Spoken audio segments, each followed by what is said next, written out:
Have you ever heard this? If you have, listen.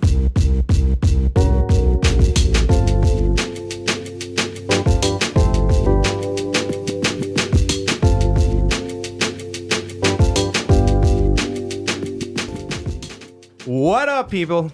Welcome back to the Cody Kai cast. We are flying duos today. No Hey, guess guest. what, Kai? What's up? This is our 12th cast. We set a goal, I think, for 12 casts was one of our, I think it was one of our first 90-day goals. We're probably at 100 days. We're more. past 90 for sure. We're probably but closer. Well, how long has it been since January 15th? I don't know. That was when we dropped the first one. That is, I'm not a mathematician. Longer than 90 for sure. Yeah. But yeah, we reached double digits. That counts. Yeah. Our cast is in its preteen years. It's a tween, as they would call it. That pre-13. Yeah. Yeah. Are you happy we don't have a guest this week so you get to talk? I am excited. I get to share my thoughts. I mean, you could talk when we have guests, but you just... Yeah, well, we talked about this a little bit, but the guests we've had on, you have had previous relations with, and have a bit of a background, know familiar people, whereas Previous relations. Yes. No, you've had relations. Yes. But for those, it's very much a you could learning source some opportunity. guests if you want. Oh, Kai. yeah. I want to bring If you know any cool people. Katy Perry in. She's very topical right now with the launch. Do you think she would do our cast? No. No? What if No. we had a Daisy here? Maybe no, still probably not. I thought about asking Daisy. I could text Daisy and see if she wants to come over. She's probably at Kill Tony right now. They're waiting. The waiting is the hardest part. Are they all over in that bar right now? Signed up? Yeah, whatever bar it is. Is it still at bar across the street? I have no idea. You haven't done Kill Tony in a while? I haven't done Kill Tony in 7 years. Really? Yeah. Oh, shit. I didn't realize you did it that far back, dude. Mm-hmm. Have you Damn. gone to the shows though? No, I don't sign up or anything. Yeah. I'm usually podcasting, so. Yeah, overlap for sure. Yeah. Makes sense. Antones? No, I never did Anton. No, I did it when they went to LOL. They actually had it at LOL? Yeah, 7 years ago. Okay. So this was before he had moved to Austin. You're saying? Yeah, no, this Yeah. was still in LA. It wasn't a big, it was popular on the internet, but not like Pre-Austin, pre-Rogan, pre-Mothership. Yeah, when the scene was still good.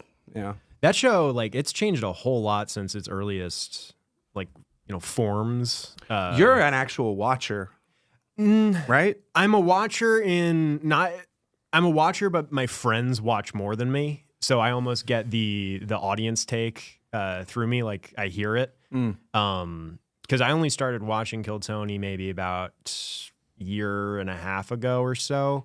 But after I got into it, I went back and saw all the famous clips and stuff. But yeah, my friends, they had gone to shows, they had signed up, didn't get pulled or anything like that. But in the early stages where they were like, yeah, there's this show where you go, you sign up, there's a random chance of you getting pulled on stage. It's this crazy comedy thing. It wasn't even Kill Tony. Are you talking about in LA? This is in LA. Yeah. In LA. Okay. Yeah. I was going to say, because he was out there for he did it there for 10 years Yeah. before he came here? That's where it really was at found the its store way. the whole time Mm-hmm. during that? Yeah. So did you ever go to it at the store? I never You went. I never You went. I saw it. I always just watched it on YouTube after the fact. But from what I heard from my friends who had gone to multiple shows, that it was real fun, rambunctious, just this real wild card event, similar to how it is now, where anyone could get pulled. There's just a total who are you gonna see tonight? Yeah. But almost it felt a little bit more underground, a little more rebellious, like you were listening to this punk mixtape, rather than something that has the audience it has now. Now where it's they're on doing Netflix. arenas. Yeah. Yeah. That's crazy, right? It's Do you fucking wild. What do you think that does to the folks who come to sign up? Because early on, a lot of folks who were going to that show to sign up saw that as an opportunity for sure, but not the opportunity that it is now, where if you go up on Kill Tony, that is your name is now in the hat. It's out of the hat and then back in the hat. It's guaranteed that millions of people are going to see you if you get on. Yeah. I mean, so just better be ready for the backlash if they don't like you. Oh, You what know? messages did you get? We never asked you that. Which we can go read comments if you want. No, I don't want to do that. That'd be- That's that'd be great. mean. Yeah, Dude, no, I mean, but like direct messages to you. Yeah. Did anyone feel the need to DM you personally and be like, "Fuck that"? I feel like I got a couple, from some people that were like being nice, yeah. But like I didn't get any hate good. mail. I mean, I got a lot of hate comments. I mean, a lot, Yeah, I feel a like lot I on feel a like- lot of platforms too. you're more likely to get the comment rather than the angry DM, unless you really fucking do something bad. Yeah, But like, if someone says a mean comment or says something negative or whatever, there's more likely of like a dog pile effect. Mm-hmm. And then saying the nice thing becomes even harder because now you're the one out of the crowd where it's like, yeah, I actually thought it was pretty good. I didn't think, it was a fair, a fair try or whatever. Because that's not gonna, that's just gonna get downvoted and, being like, no, fuck this guy, whatever. well, like it's like Kabaz is proof that you can do well and it still not matter. So, I mean, I guess though at the time you did it, they weren't nearly where they're at now. I mean, No, they still didn't like me on the comments. but how many did you see? I mean, I guess retroactively, maybe people have watched stuff. I don't know. Like, because you can look at how many viewers each episode's had. I looked at mine and it was like 2 million, like when I looked. So. And you can see too in the scrub bar of like, most replayed, see like where you're, because like there are folks Yeah, who my just my don't part get any spiked, traction. right? Probably. I mean, it was a part of the show that the show was designed to capture. Like Yeah. someone who just, bombs and then it's just fucking like look at the example when Burr was on and he walked off. Like Tony had just Wait, teed Burr it up. walked off? Yeah. Have you not seen Walked that? off, killed Tony? Yeah. Pull that up. I know. I didn't know. I never knew that. Yeah. He went on, didn't really know the format of the show. And he was just like, fuck this shit. Yeah, he was like, I'm not here to make fun of comedians. You can't be funny in a minute. And it's like, and he's trashing Tony, being like, oh, Tony, if there's a negative line, he'll find it. But yeah, Really? When was this? Was this at... this is early on. Sorry. Sorry. How much time do I have left? I don't... He was on him. He thought it would work. It didn't work. Yeah. Fuck, this is brutal. Is this going to be an hour of this? I don't want to do this to people. It's horrible. Nobody can be funny in a minute. It's stupid. Oh, no, You're it up there for happened. fucking 2 seconds. Real no, bullet fuck there. this. You don't even... This. This is stupid. It's stupid. There's one more, and then I'm out. All right? Jesse, you did so bad. One of our guests is about to quit. I don't know what else to tell you. Oh, if there's a negative lining, Tony will find it. There it is, right between the ray of sunshine. There's that little nugget of negativity. You fuck cunt. Yeah. I don't think he walked off. I think he just got mad. Yeah, I think he left later though. Oh, okay. Yeah, it wasn't like a storm off sort of thing. Though guests have done that. I think Ric Flair is probably the biggest example. But yeah, just like a personality who doesn't mesh and fit with the show. Like Right. He Well, won't- he just because it's an ego thing. It's like it's really like people are watching that. A lot of people are watching that to see people fail. I think it's like it's like yeah, it's fun. American Idol. It's fun to watch someone go up there and you cringe at all the my little story, things. not my, but not this yet, quite yet. Yeah. Yeah. And two, I think Burr from like you and I have listened to the Monday Morning podcast and stuff. Like I can totally see him having a problem with making fun of someone and like having like just bullying someone for trying trying at comedy hard.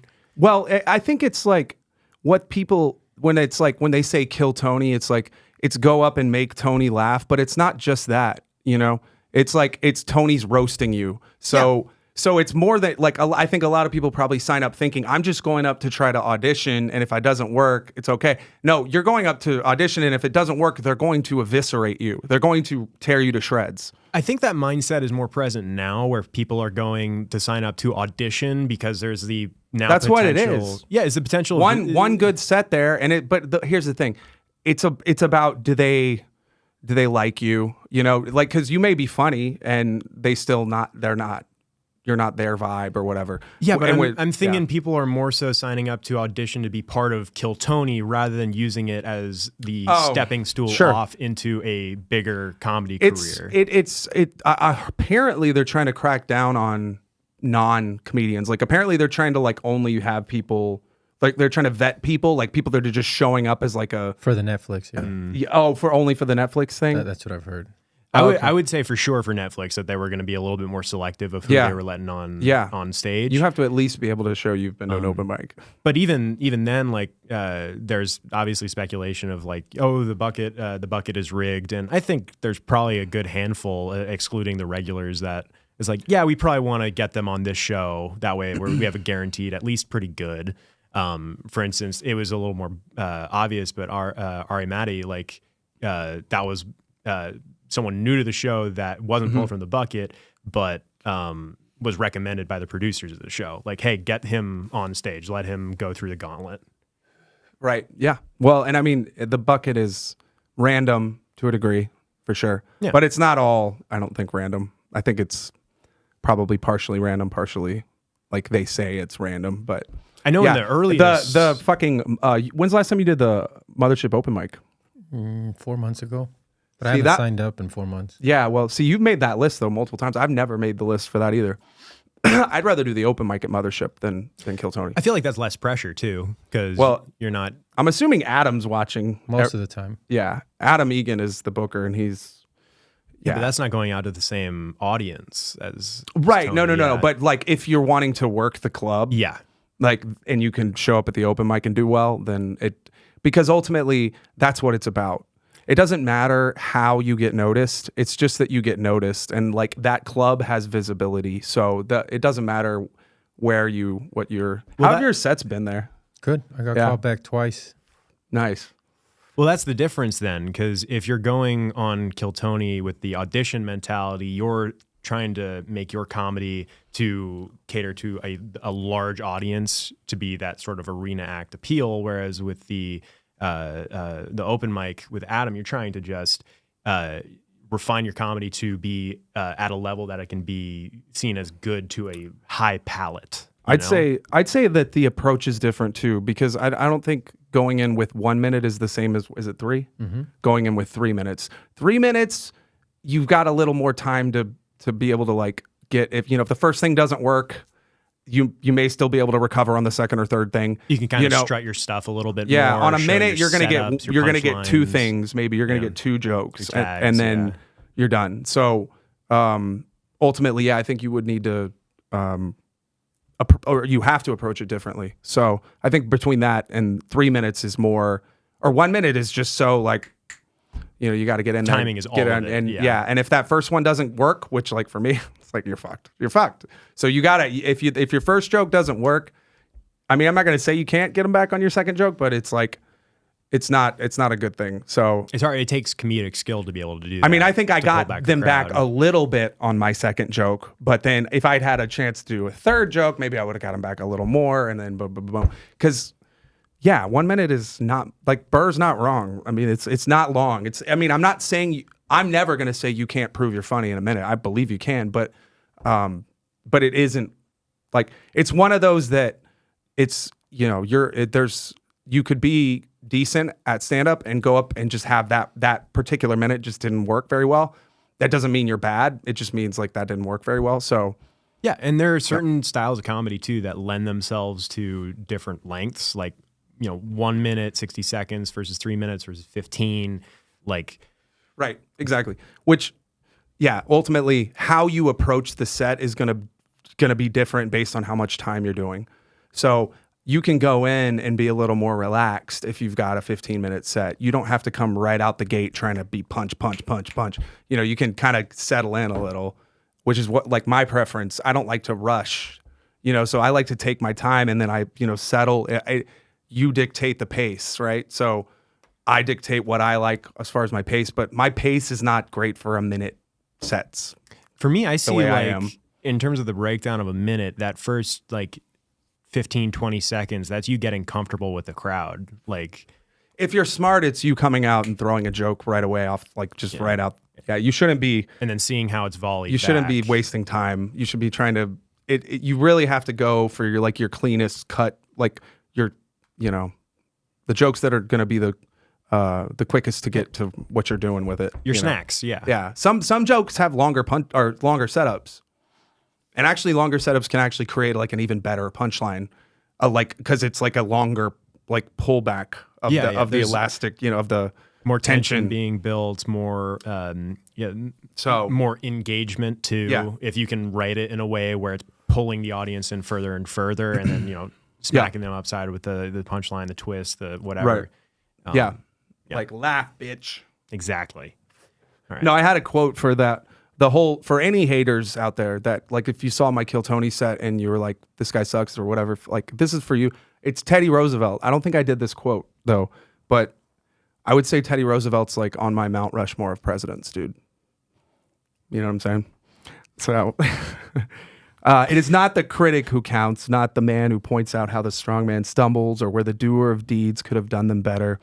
The credit belongs to the man who's actually in the arena, whose face is marred by dust and sweat and blood, who strives valiantly, who errs, who comes short again and again, who spends himself in a worthy cause, who at the best knows in the end the triumph of high achievement, and who at the worst, if he fails, at least fails while daring greatly, so that his place shall never be with those cold and timid souls who neither know victory nor defeat. Bitch. That was Teddy Roosevelt. I don't know if that's the same speech he got shot, but yeah, Teddy Roosevelt's a badass. Dude, you could get shot at the end of that and fucking bounce back. That's a defibrillator of a quote. But yeah, great orator. Great orator was Teddy Roosevelt, dude. That screams to me like the man shouting that this is impossible should not interrupt the person doing the impossible. Mm-hmm. Yeah. Mm-hmm. It's all on your own self-preservation and self-actualization, like how you push yourself to go out and accomplish things that you want to do, while also having the mental clarity to shut out those things that are the naysayers, those who are even if they're not actively doing it, who you perceive to be bludgeoning you down, like. Any outside force that's holding you down, well, you gotta be able to shut that's something your generation needs to understand, because like I don't know if Gen Z got the memo, but like life ain't fair. It's difficult, and nobody's gonna look out for you, and people are gonna fuck you over all the time. Yeah. So don't get out here thinking it's supposed to be fair, because it's not. There are areas where we the Gen Z, I speak as my people. We do well in that, and then areas where we fall on our face. And I think financially is the place where we do terribly. Partially that's not y'all's fault though, because even the millennials. I mean, yes and no, because we're very on a broad scale. We're pretty financially illiterate, but we're also the one of the generations that has access to all these tools that we can educate ourselves with. And then actively not do it. Yeah, well, y'all have grown up on screens. Yeah, we're the iPad kid generation. You've had literally, you don't remember. There's no concept in your memory in your life of Google not existing. Yeah, right. Do you want a little flashback to early iPad kids? Look up the first YouTube app icon, and if you recognize this, you were an iPad kid. This would be burned into your psyche. The original YouTube icon. That, yes. Which one? The one on the left? The far left. That one? Yes. Clicking that every day. Yeah. On your drive home from school, dude, to watch Annoying Orange. Pull up my story, dude. I got to give a shout out, because this is Kingfish, bro. Check it. Just this guy's ridiculous.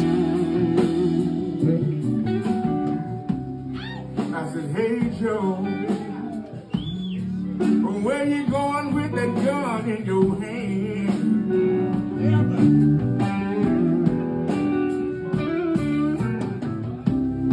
I said, hey Joe, where you going with that gun in your hand?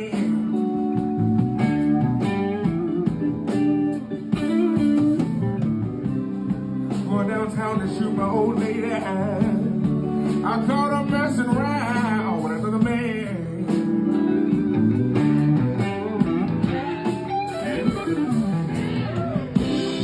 Going downtown to shoot my old lady. I caught her messing around with another man. We can't sing it all night. Better order for McGee. Bro. Oh yeah. That gave me goosebumps last night, and it's still giving me goosebumps today. And dude, that's a hard song to get right, especially as a guitar player. Because click on his bio, on his profile. Every guitarist knows that song. Either they've heard it, they've tried to play it, and I guarantee you, a lot of folks think they know how to play it. But dude, there's nuances that Jimmy there's has. Also soul and soul. Yeah, there's soul in that you're feeling it. Click on his. This is what I love about Austin, though. I'm like up here and I'm filming this, and then I'm like, this guy's dope, and then I'm like, go up afterwards, and he gives me his Instagram. I'm like, this motherfucker has 500,000 followers on fucking Instagram, bro. Kingfish, bro, he's fucking legit, man. Well, that also shows like the disc. Shout out, Kingfish. The separation between like social media fame and screen fame, right, versus like having the chops and going out and doing the deed. Because like I'm guessing not a whole lot of people like came to that show for him. No. Yeah, he dropped in. Oh, yeah, exactly. He just dropped in. Yeah. So still being able to do that and have that freedom and not having to worry about like paparazzi or like TMZ shit like and fucking still having that following. Yeah. Well, I mean, and I bet he's built that organically too, just going around touring, I'm sure. And like, people like, you see that kind of talent because there's just a different level of, I don't know, man, when you play your instrument, in the way you sing and just how you come with it. It's like, there's a level of soul.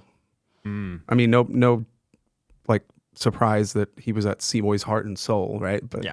But yeah, I mean, and you felt that. I felt that with him, like to the, and it's crazy, man. Like I love a good song that just gives you those goosebumps, and it's crazy because not everyone can have that sensation actually physiologically. Oh, yeah. It's something like not everybody has that reaction in the same way that people don't. I feel bad for those people. Yeah. The same way that people don't laugh at everything the way that some comedians can. Like. Some people take pride in not laughing at shit. Yeah. Yeah. To quote Pete Holmes, lube up that dial a little bit. Yeah. No, there's some people that are like, I ain't gonna happy. fucking laugh at shit. Yeah. It's just like, all right, man, keep hating your life, bro. Dude, just keep hating your life. I don't know why you're here. You can leave. You can allow yourself to be happy. You can allow yourself to think things are funny. Like you don't have to take life so seriously. Some people take life very seriously, bro. Yeah. And there are times too. I mean, yeah, there's times too, for sure. Unfortunately. Yeah. Go ahead. Yeah. It's having a balanced sense of humor too is important. Because otherwise, if you're strictly serious, strictly haha, then that balance doesn't exist where you can actually like prosper. Yeah. Yeah, I heard a good one the other day. How do you circumcise a bum? I don't know. How do you? Kick your mom in the chin. I don't remember where I heard that. Street jokes. Street jokes. There. No, I did want to talk about. I was going to talk about the illusion of male privilege. Mm-hmm. Yes. Breaking news. Yeah, you said you had a lot of thoughts on Yes. privilege, Kai. Why don't you go ahead and share some of your thoughts Yes. So on privilege? privilege is a word which has lost a whole lot of its meaning, I think.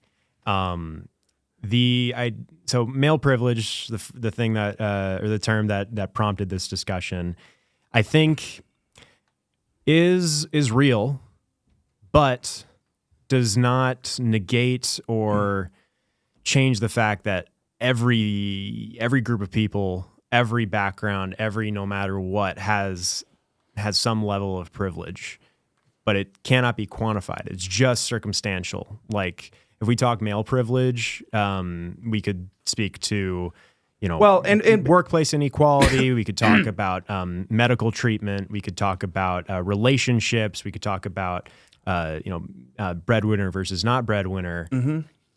But also, like, we have things that detract from our experience as a man. For instance, like the lot of it, extremely high suicide rates, custody in court. Men account for 70 to 80% of suicides worldwide. And they also make up the vast majority of homeless populations. Die on average 5 to 7 years earlier than women do. Doesn't that mean women are better then? I don't think it means there's less stressed, probably.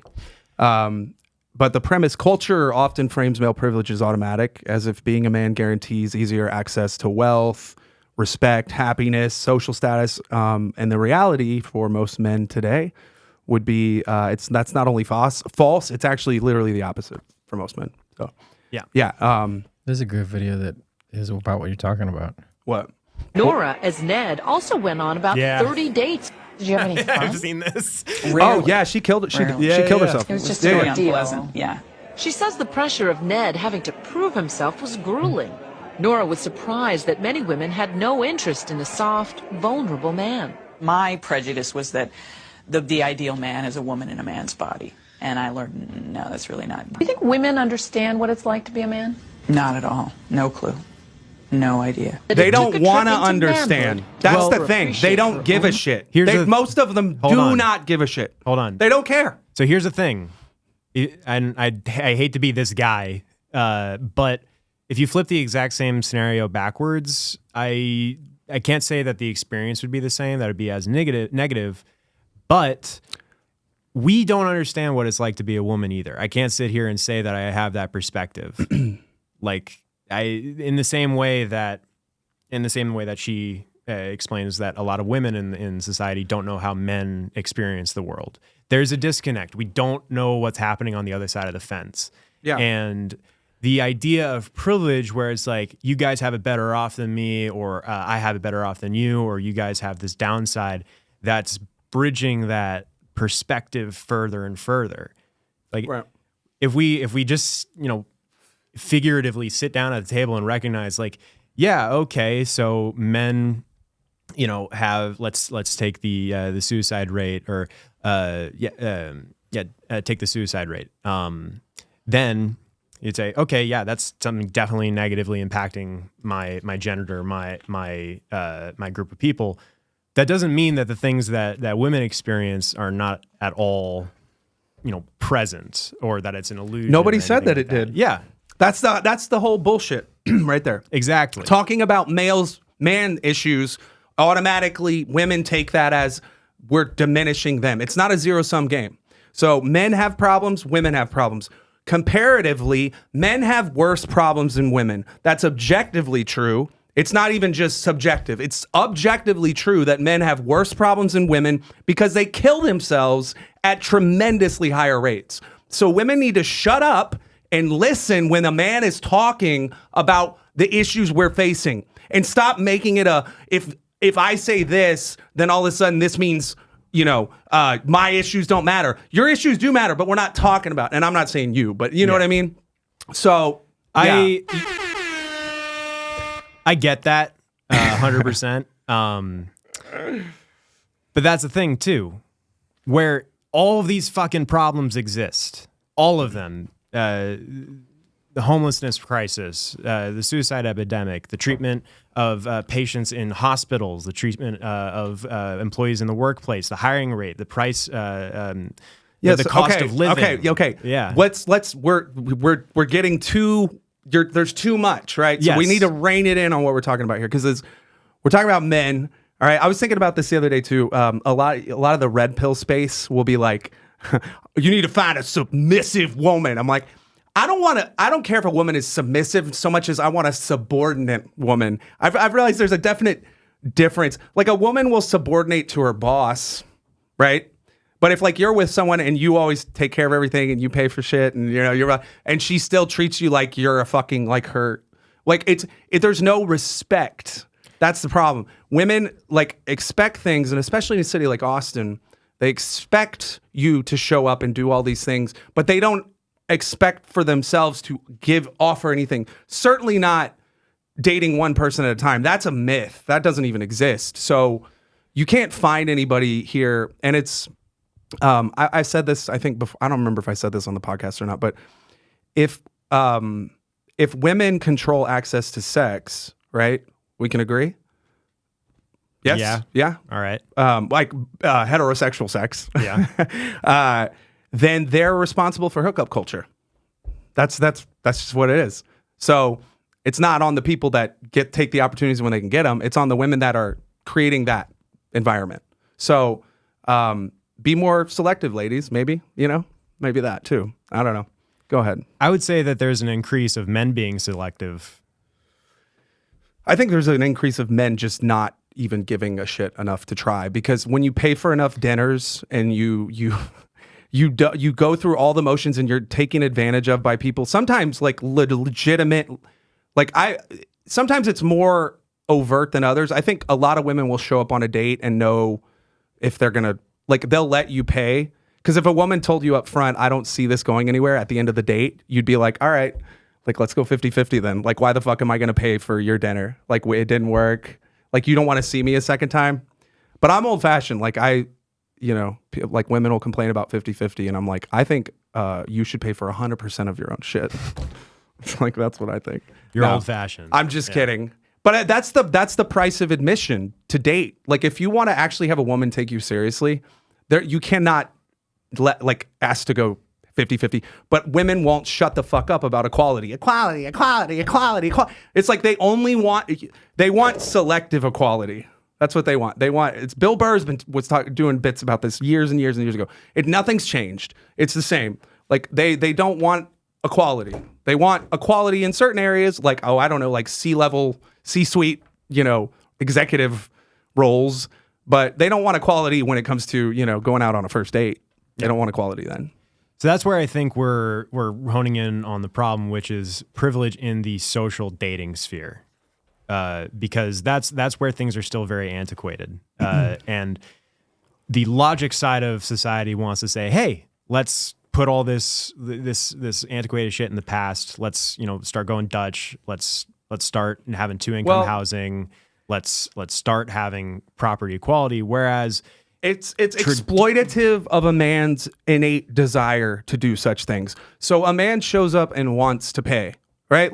Any man on a date, if he's wants to, that's part of what it is.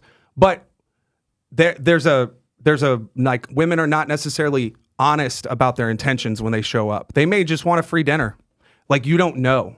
And in fact, most women, and they're probably lying if they say they've never gone out with a guy just because they wanted, not necessarily a free dinner, but a free night out maybe, just hey, yeah, I feel like going out tonight. Why not? I'm not that interested in him, but fuck it, And maybe the guy woos her, but she also is going to show up with the mindset of I'm not approaching this like an intentional, I'm looking to find a partner here. It's more of hey, you're an easy guy to use. Women use guys that will let them, and to me that's another problem, and it's men's fault. I wanted to go through a couple of these other things here, dude. The top men myth distorts the top men myth, which distorts the average man reality. Yes, some men, CEOs, billionaires, hold immense power. The average man isn't a CEO. He's a guy working a warehouse job trying to stay afloat. The success of a tiny elite gets used to stereotype all men unfairly. Would anyone judge all women based on the lifestyle of Beyonce or Kim Kardashian? Probably not. No.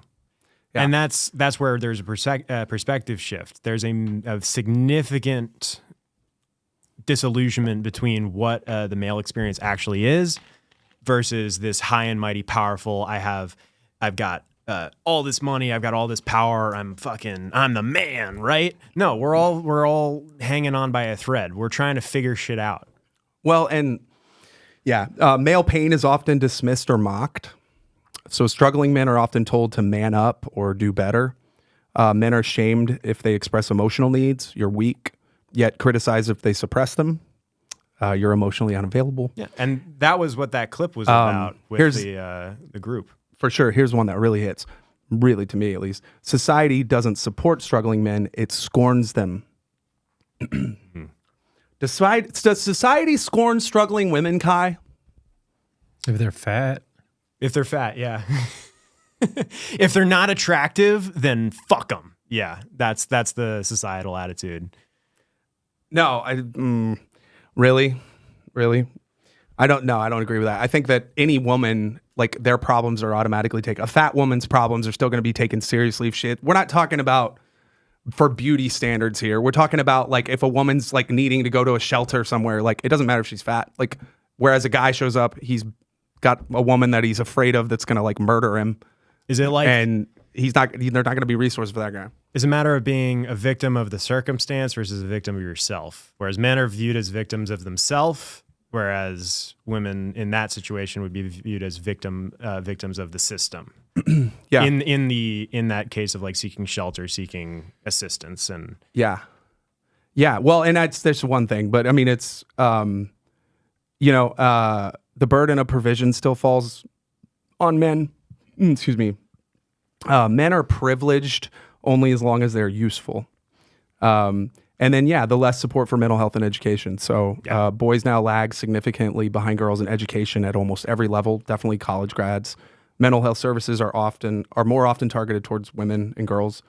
And society is better at empathizing with female struggle than male struggle. I mean, that's what I was just getting at. Yeah. Like it's that one I 100% agree with. The society is 100% more involved in the progress of the feminist movement and the female equality, and the idea of being a male activist and advocating for men's rights that's a joke. It is. It's what's it called? It's like a synonym for a misogynist. Right. Yeah. As a visual, imagine a race where half the runners get water stations, cheering crowds, and encouragement, and the other half are told to shut up and run faster. And if they collapse, it's their fault. That's the illusion of male privilege, ladies and gentlemen. I like how if you take that literally, it's the complete opposite with the NBA and the WNBA. Mm-hmm. Yeah. But the reality is male privilege is a myth, like female accountability. All right. Privilege as a whole is a myth. Well, privilege, I don't agree with that. Yeah. I think that privilege does exist, but I think that how privilege exists can change. So being a guy being a white guy or whatever, being a guy might privilege me in one environment, but if I go to the club and I want to get into the club and I'm just showing up by myself, that's not my manness ain't a privilege there. Like, who's privileged is a girl that walks up because she's a girl. They want girls in the club.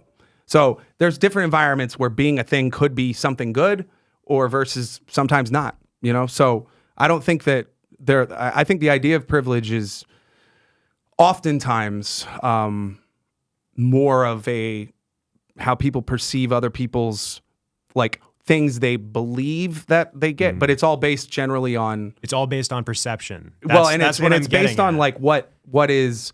Oftentimes, and not all the time, because, like, white privilege, bro, I'll say this all day. White privilege, especially with cops, does exist. And I don't mean that in the standpoint of that. I think there's just biases that exist. Yeah. That are inherent in people. And I don't think that it's, like, intentional necessarily. But also, I think there could be even scientific elements of, like, tribal. I mean, when you're talking about, like, there's, like, really, like, 3 races of humans in general, like, in the whole... as like in a whole scale, right? So like but like tribally, if somebody looks different than you, they could be a threat, right? So there is always that. Yeah, it's a hindbrain thing, I think. I don't even think it's conscious. It's the ape instinct of you look different than me, therefore you are an enemy. Like I don't know. Like which is not to say that you are definitely, but that I don't know. Like I'm not sure. It kicks in that like that defense. And that anticipation that something's going to go awry, where obviously in modern terms it's racism. It's bias racism where you're not consciously like it's like I hate black people, but it's like I'm gonna it's like extra careful. About I mean this. and there's also there's reasons people feel certain ways about things because you look at statistically, but then you wonder how much of this is biases creating problems versus how much of this is because there's a lot of uncomfortable statistics you can get into. It's a snake and eating its own tail. They will.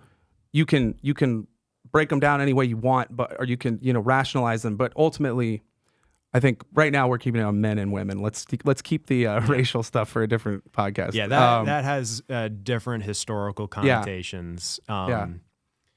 I was talking to my one black friend, and he told me we should definitely do that. No, I'm kidding. We should get into it, get fully involved, bring in 0 other perspectives to fill out our white dome. No, I had some. It gave me some rapid fire questions here too. This one is like a standard. If male privilege is real, why do men kill themselves 4 times more often than women? Because we're better at it.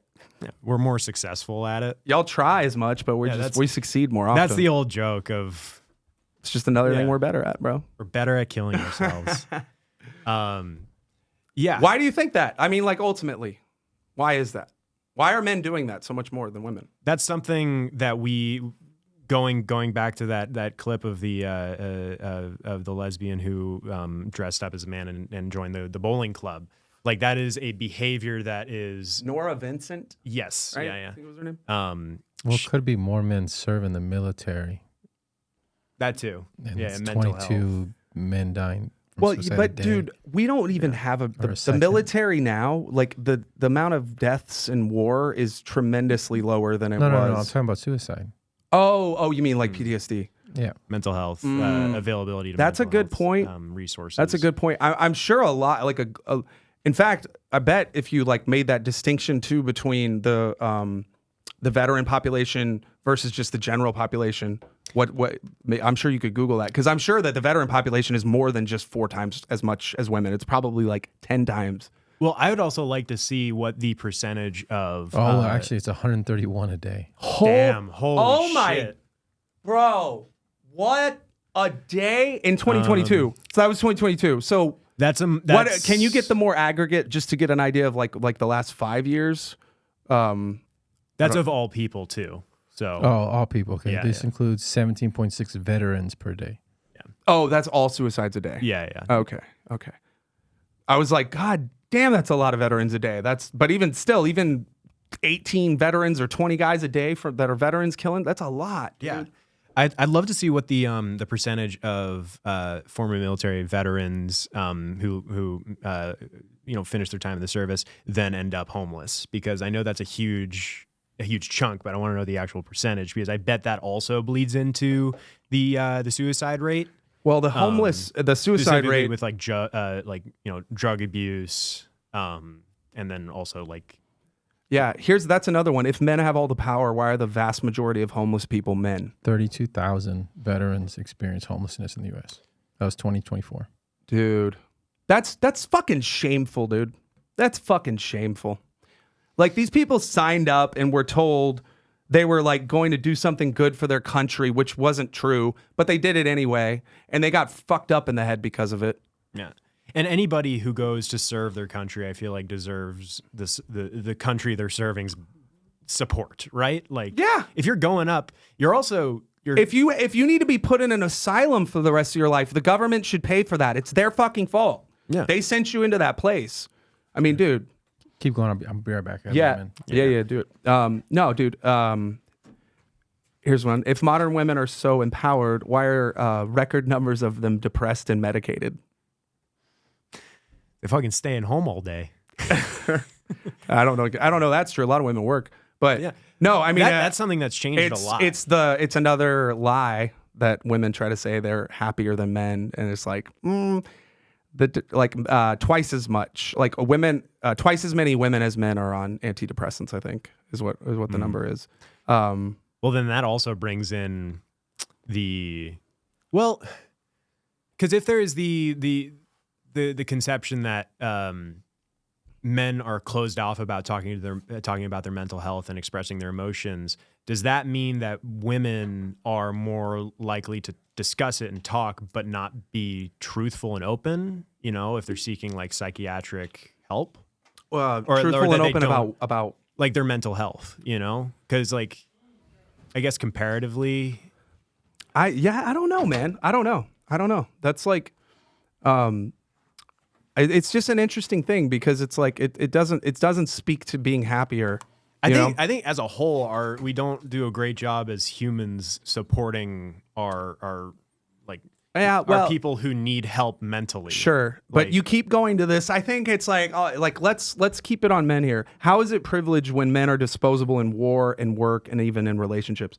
That's another one, and that's one that also it's often not spoken about how much easier it is for a woman to like replace a guy that she like leaves than it is for a guy to like find a new person, a new like girlfriend or whatever. So men are often left alone after a breakup, whereas women are generally not ever put in the position of having to be, which honestly, for men, if you're listening, if that feels like a curse, it's actually a fucking blessing, to be honest with you, to be able to get that time to like to learn yourself, to know yourself. Yeah, there's a level of independence that men you have to get in there. You have to get in there. That's that's definitely a privilege that men have. They are more likely and more likely to be supported as independent, like as a single guy. Well, and you have to be. As a guy, like you have to understand that nobody else is going to show up and be a cheerleader for you. They're gonna you've got to get out there. You've got to get after it. You've got to do it's got to be for you. You can't be for anybody else. Like if you're doing it for a woman, you're doing it for the wrong reasons. So ultimately, yeah. When did we start confusing emotional self-awareness with emotional entitlement?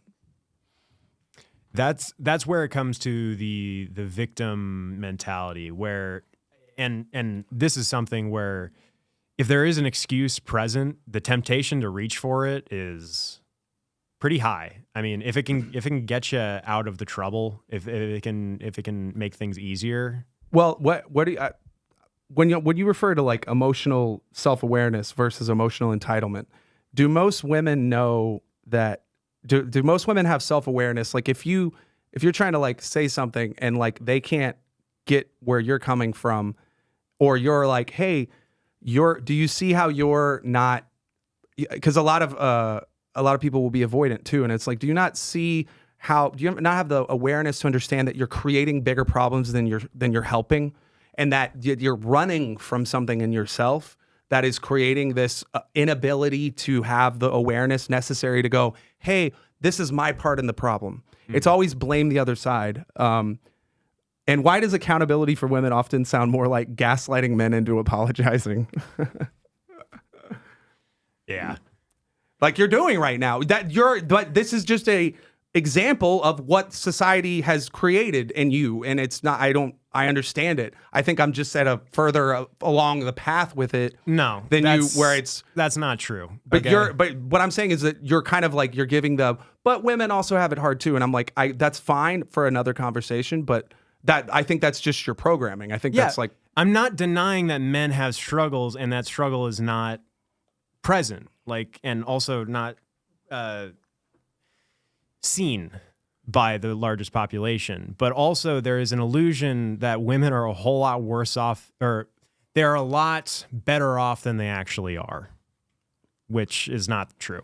That's where comparative suffering doesn't do us any good. We need to, if we're going to talk about male privilege and the illusion of it, and the issues that strike our gender, we need to talk about solutions to that, not cast it to be the women's because of the women's problem. Do you understand what the problem is, right? What is the problem? Specifically, it's a societal perspective shift. Okay, but in terms of what are we talking about here? Because what we're talking about is that women don't give a shit about men's problems, and that's the problem. Yeah. In the same way that... But stop there. Yeah. They don't give a shit about our problems. So the first thing we have to do is make sure that it's understood that there's a distinction. Men have to stop pedestalizing women. They need to start looking at them as what they actually are, which is flawed human beings just like we are. And men have this idea of women, and it's this pure... And I get it, fucking Disney, right? So... Ultimately, you got to get out of that. Because if a woman, number one, will respect you more if you don't like look at her as the perfect angel lady. They're not that. So we have to like have a conversation where we can understand, dude, I'm not diminishing anything that issues that women may have. They have issues, okay? But I'm saying that when we're talking about like what's like real issues, right? Like killing yourself. That's a big one, right? Those sorts of things. Like those are the issues that men uniquely struggle with, right? So when exactly did we decide that any male struggle is just a him problem and any female struggle is a society problem? Well, talking to that, as men, our behavior towards our own mental health and our expression of emotions, we shut that shit down and we hang out around other men. Okay. Like in general, you know, if you're hanging out with your bros, you're hanging out with your bros, your dudes, like they're guys, they have the same programming. And that historical programming, that biological imperative is to shut that down, to be the tough guy, to be that image of the man, right? And if we look at, you know, the other side of the fence with women, it's different, right? Because there's that conversation happening there, that awareness of emotion, right? Right. So we need to change how we as men talk about our emotions, and we need to be more tolerant of when our friends come to us and say, "Hey, I'm struggling. I'm having a hard time." And, you know, rather than, you know, shutting them down, which like that's something that is real present and in all friendships, in male friendships. Yeah. We need to shut that shit down. We don't, that's bad for that argument. It's bad for the suicide argument because it's just throwing us back to doing it to ourselves.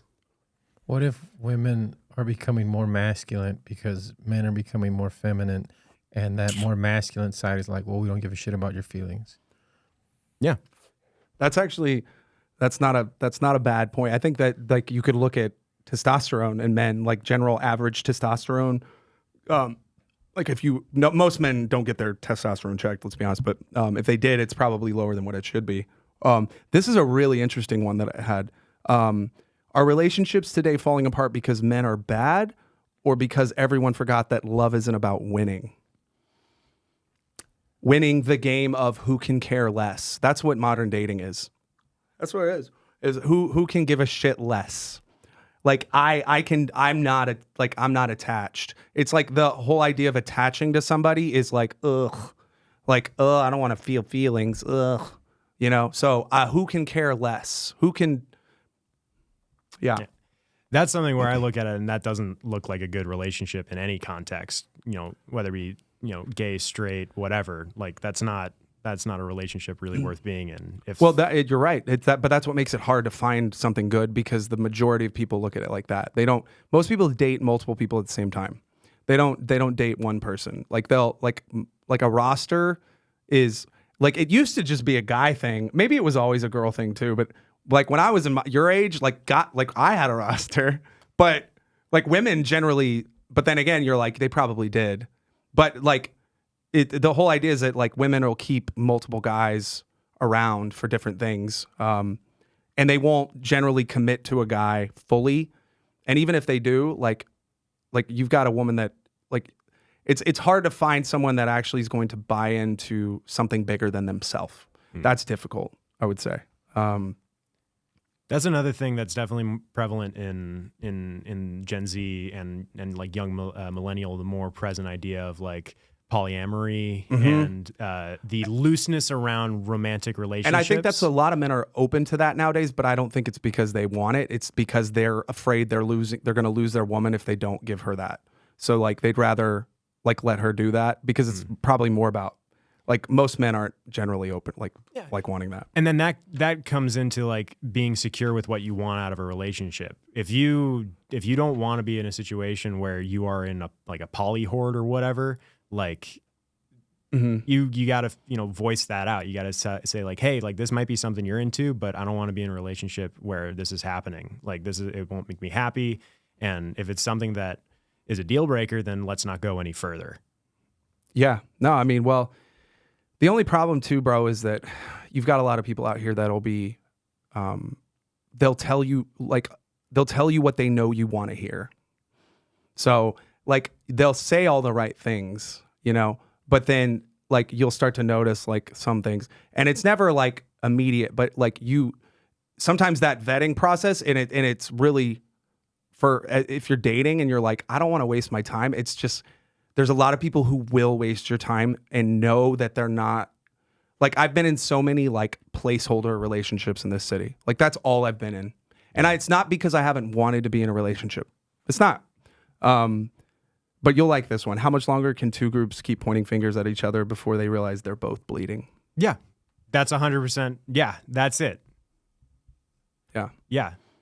And to go also back to like the importance of certain struggles versus others, you know, if one's bleeding out a whole lot faster than the other, maybe treat that wound first, and then we can come back to the others. And with that, you know, a lot of it is less gender privilege and more income privilege. Right. Yeah. Yeah. Well, yeah. What happens when the only thing men and women have in common anymore is resentment?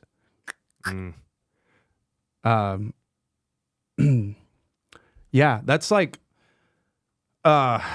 it is interesting, and I will say that I do think there could be some social engineering. You know, put my conspiracy hat on here, going at play. It's like echo chambers of one thing, echo chambers of another thing. Sometimes I think I've seen people say that they had like somebody that they pulled up a video and like the comments that they saw on the top were completely different than the comments this other person saw, and it was the same video. Mm-hmm.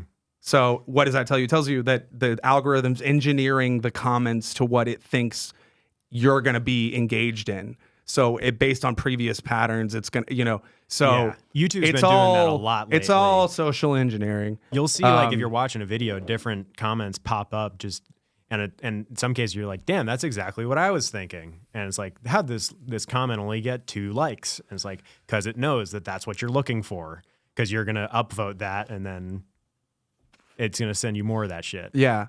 Yeah. But I mean, ultimately, I think that, yeah, we need to have, we need to be able to have that empathy. But at the same time, like, I think that more men are probably checked out than women as far as dating goes.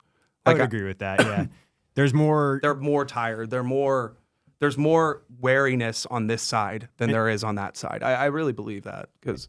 And speaking from what I see of my peers, is like there's definitely a heavier drive for success in career and financial stability rather than success in a relationship. That's the focus, because it seems more attainable. Yeah. Yeah. Well, and also the mindset has to change. This is a good little like, you can't build real love on a foundation of lies. And one of the biggest lies today is that one side has it easy. Nobody's winning. Nobody's happy. Maybe it's time to stop flexing who's got it worse and start figuring out how to make it better. Just be a genuine person. How about that? Start there. Yeah. Just be genuine. Say what you mean what you say. It's pretty simple, right? Yeah. It's like if we could do that, we'll go a long way, folks. Just that alone will change a lot. If you stop saying one thing and meaning something completely different. Just authenticity. Yeah. And like, and yeah, we need to stop. There just needs to stop being this attitude towards men that like our lives are this perfect, happy, you know, everything's great because we're a man. It's just not accurate. I think we've more than shown that today. Yeah. I mean, it's just like there needs to be some more empathy from women. I think and I'm speaking to women, to your highest selves. Like do that. You're mentally superior. Highest like your better selves. your better conscience, the better the better you, the voice like that says the good thing, like that you know is right. We're speaking to how we see you as men. Yeah. I think women are perfect and we need to deal with our own problems and shut the fuck up. You're married, so of course you would say that. Yeah. Well, we're at an hour here. Yeah. We are hitting the bell. This one was a fun one. A little. You know, a little different one today. We talked some comedy. I'd say. We talked some social studies. Actually had a little preparation for today's episode, so hopefully that translates to better. Hopefully that was fun to watch / listen to. Yeah, man. Well, hey, we'll see y'all next time. How about that? Take it Catch easy. you all around.